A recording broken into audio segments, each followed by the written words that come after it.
loves, in this reading we will going to have message from your person and love reading energy. Okay, bago tayo mag-start, I would like to invite you to follow our other social media platforms like IG account, and if you feel resonated with my energy, meron po tayong mga crafts na available po dyan sa ating description box. Okay, let's see the energy first.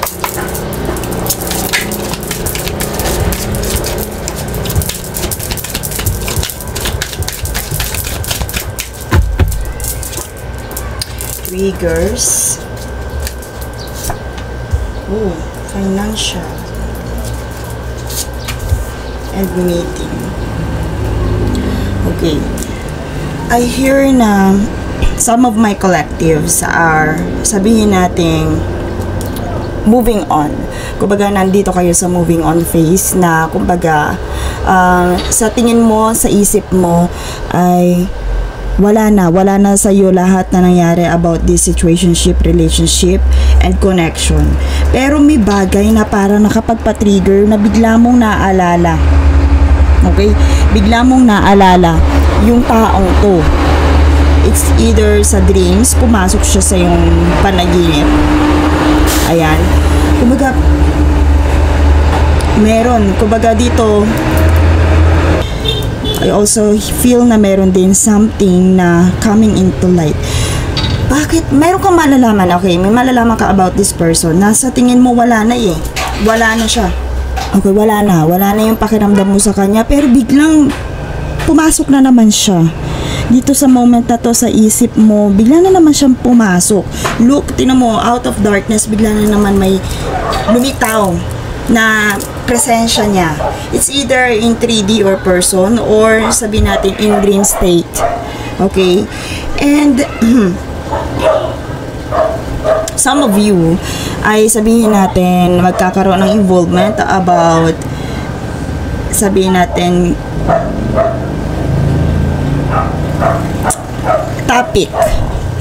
topic ng ilang taong na involved sa inyong dalawa.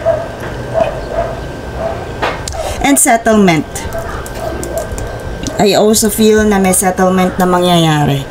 Yun, sabihin natin na if you are, napapaginipan ang taong to nitong mga nakarang araw, nakakakita ng signs, maybe their name, their birth dates, ito yun. This is the sign. May something, may settlement na mangyayari. I also hear na meron settlement na mangyayari. Kung ano yung nararapat, judgment, nandyan din. And I feel na may mga taong involved dito. May nagsasettle dito. Mga 2 or more people's discussion about this settlement. Kung ikaw ay na-involved sa isang, sabihin natin, tampuhan, away, gulo, ganun, meron dito meron 2 or more people discussions planning about this settlement. Okay. And ito ay sabihin natin upcoming, paparating talaga siya. I also heard, kung hindi ka man involved dito, there are 2 or more people na eto, kasi meron ditong financial support, meron ditong child alimony. Ito, kumbaga dito, nandito yung jury eh. Some of you ay makakatunghay ng judgment. Kumbaga, makakatunghay ng judgment. Sabihin natin, spiritual judgment or yung mismong court, sa spiritual court or sa tunay na korte, na sabihin natin, may kinalaman yung mga taong to about sa inyong dalawa. Kung meron kayong issue, meron kayong kaso ng person mo or ng taong involved sa'yo, kung meron something. And ito ang pinaka-focus dito, may mga taong involved dito.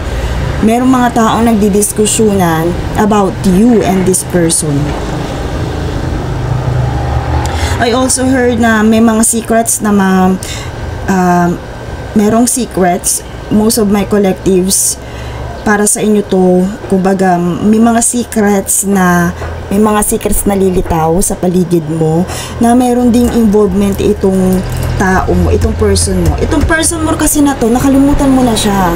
Parang kumbaga sa'yo, wala na siya sa'yo pero bigla siyang na-trigger.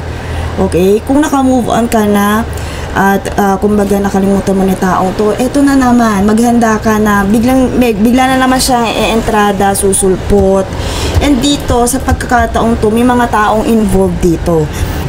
For my specific collectives, may mga tao din na gustong magdiin sa pangalan mo. May taong gusto magdiin sa pangalan mo. May mga taong gusto magdiin sa pangalan mo. Okay? So, mag-ingat sa mga taong yun. May taong, kumbaga, gusto kang lutuin, gusto kang sabihin nating sintensyahan. Ito, kumbaga, gusto kang i-involve, gusto kang pangalanan.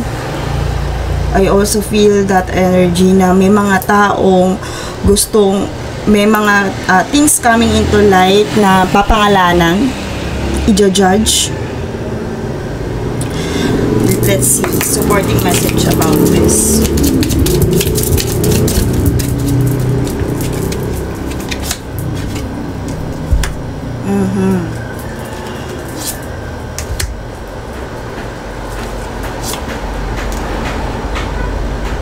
Okay, so yung mga taong to, eto ha, kasi nandito tayo sa outdated thinking. Oh my gosh, kumbaga itong mga taong to, ibabalik talaga ang nakaraan para masettle kayo. And most of my collectives din, kagaya nga na sinabi ko sa inyo kanina, may settlement na mangyayari. So, ito ay para sa inyong runner.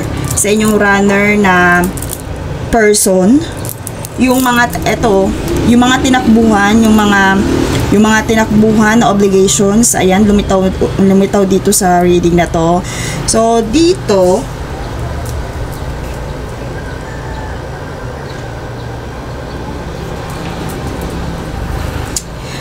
itong taong to na nakalimutan mo na bigla na naman lilitaw, sabihin natin na trigger, bigla na naman ti-trigger sa'yo, it might cost you heartbroken, or pwedeng kaya siya nagpapakita sa dreams mo because they are deeply hurt and sad. Okay? So, this is one of the sign na talaga you are separated and you are in separation. This is one of the sign na talaga you are in separation with this person, kaya kanya naaalala, even sa yung dream state ay pumapasok siya. But dito, sabihin natin, meron siyang mga tinakbuhang obligation. Meron siyang mga tinakbuhang obligation sa'yo, sa connection nyo, na hindi niya, kumbaga, napangatawan ng mabuti during your time with them. Kumbaga, itong mga obligation na to, kasama na dito yung paninindigan sa'yo, yung sabihin natin, paglinis ng pangalan mo, or sabihin natin, kasi may marata mga partner in life na kuminsan sila pa yung nagkokos ng pagka-diin ng pangalan mo or pagkadumi ng pangalan mo sa hindi nila pagsasalita or sa mga actions nila. Okay? So, once na ganyan ng inyong partner, kumbaga, wala talaga sila, yung kanilang obligation as partner, hindi talaga nila yon mapapangatawanan kasi hindi sila naninindigan sa kanilang mga kilos or action. So, dito, meron silang mga tinakbuhang obligations. And, isa pa, I also feel na itong runner na to, isa sa mga natatakbuhan ng mga person mo is yung mga, yung mga nagdidiskusyonan about you. So, sa side nito, itong mga taong nagdidiscussion, 2 or more, ay sa side ng person mo. And sabihin natin, itong mga taong to, pwede nilang gamitin sa'yo yung mga outdated strategy na yung ibinabalik nila yung nakaraan para bumalik ka ulit, ganon. Ibinabalik nila yung nakaraan na samahan ninyo with this person, or yung nakaraang feelings mo with this person. And I also hear na this person, yung meeting na to, about you and this person, or about you, dahil dito, lumitaw dito yung meeting and 2 or more people, discussions, planning. Ang kadalasang laman nito is about your past. Kung sino ka sa past, they are playing events about you with them. Okay, maganda ba to? Kumbaga, itong triggers na to, yung pagsulpot na naman nila, hindi naman retrograde ngayon, bakit kailangan nilang sumulpot na naman? So, I also hear na pwedeng ikaw din, meron kang din tinakbuhan na obligation sa person na to, kaya ngayon ay nagpapakita ulit siya. But malaki ang energy dito na merong mga taong involved dito na gustong ayan, okay, dito yung snake na naman. Oh my gosh. So, katatanong lang natin kung maganda ba to, di ba? Yes, hindi maganda. This is danger and warning. Mag-ingat mga my loves. Kasi, kagaya nga ng sinabi ko, ito, di ba sinabi ko kanina, may pwedeng ididiin ka rin, i-involve ka.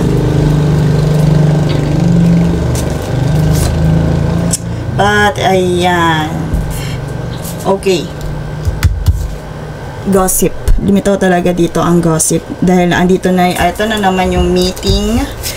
Ayan, meeting. Kasi pag lumitaw ito ding birds na to, gossip yan kasi ang birds ay maingay. Chatter, okay?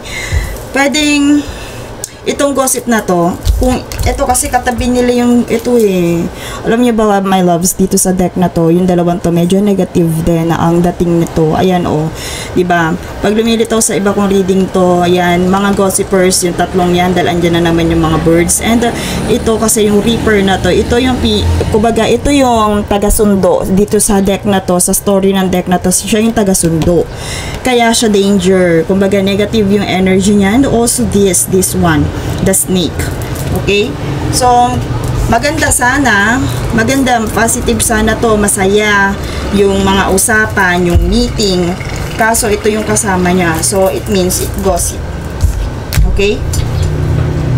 You are involved sa mga taong, kumbaga, ang nang-gossip sa'yo is yung nasa side ng person na to, ng person mo, na nakalimutan mo na sana, pero nagpapakita sa yung panaginip. Okay. Let's see message from this person. Bakit ba patuloy pa rin siyang nanggugulo even sa yung panaginip? At itong mga tao, yung nasa side niya, bakit kailangan nilang ipag-usapan pa? Okay? Bakit hindi nila kayang irespeto yung boundaries mo? I'm so attracted to you. Meron pa rin, nakahawak pa rin sa'yo itong person mo. Pero kasi itong person na to andito kasi yung, tingnan nyo, yung reaper, nagsalubong sila. Kumbaga, possessive itong taong to. Narcissist itong taong to, masyado siyang, sabihin natin, ambitious and deceptive. So, kung ambitious yung taong to and narcissist pa, kumbaga may mga bagay siyang gustong makamtan sa buhay na kahit na nasasagasaan yung relationship ninyo or ikaw mismo naaapakan kanya, hindi niya yun binavalidate yung feelings mo. Kumbaga, pag ganito ka ambitious and narcissist ang person, kahit gaano kanya, ito gusto kanya.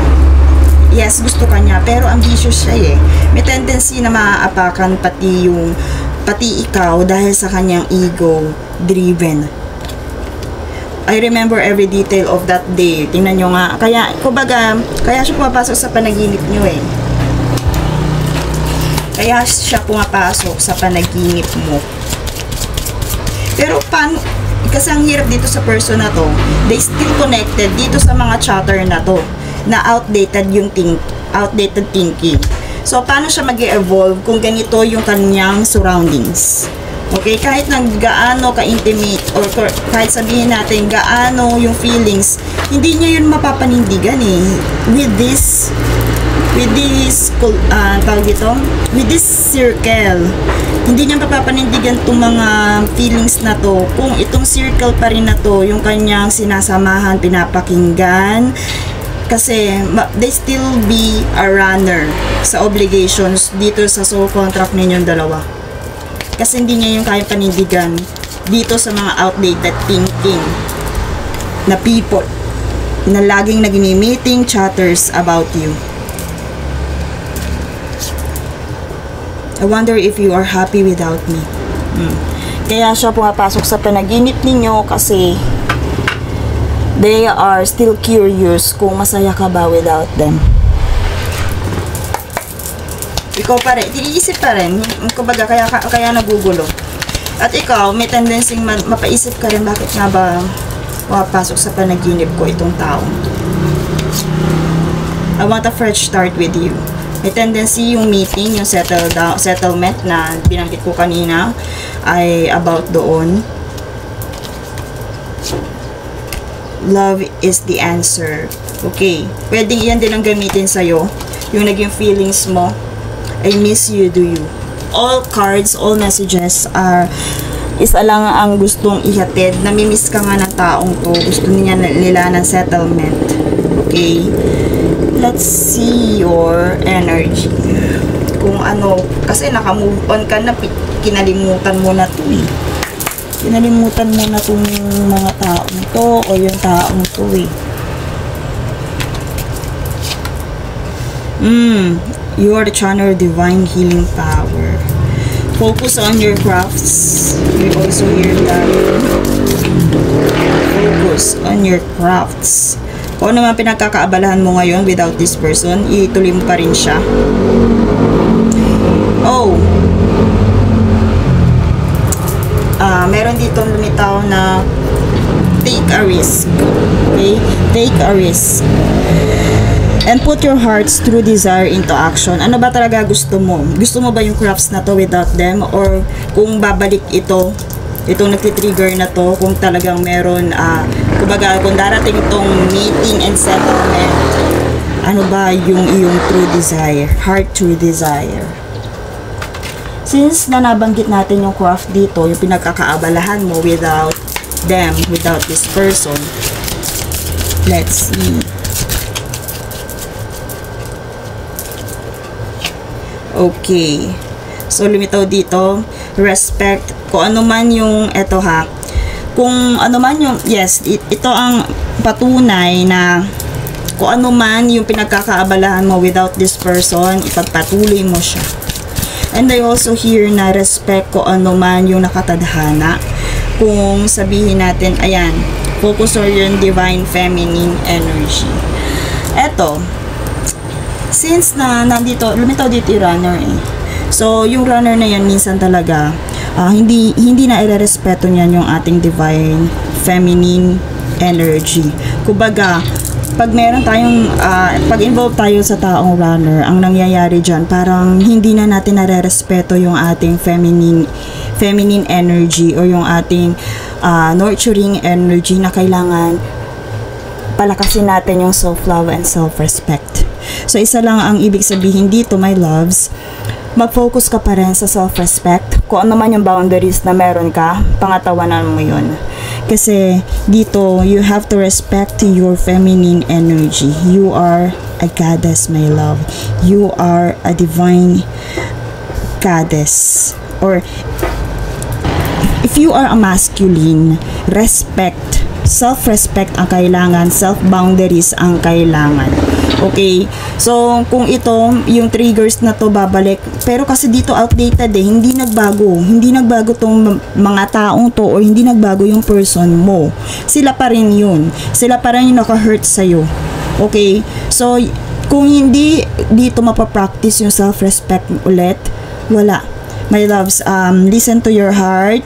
Mag-focus ka sa yung crafts, kung ano pinagkakaabalahan mo ngayon, kung ano yung pinagkakaabalahan ng pinagkakabisihan mo na wala yung mga taong to. Kasi, my loves, kung sila ay outdated thinker pa rin, wala, maaano lang nila yung boundaries na sinet mo.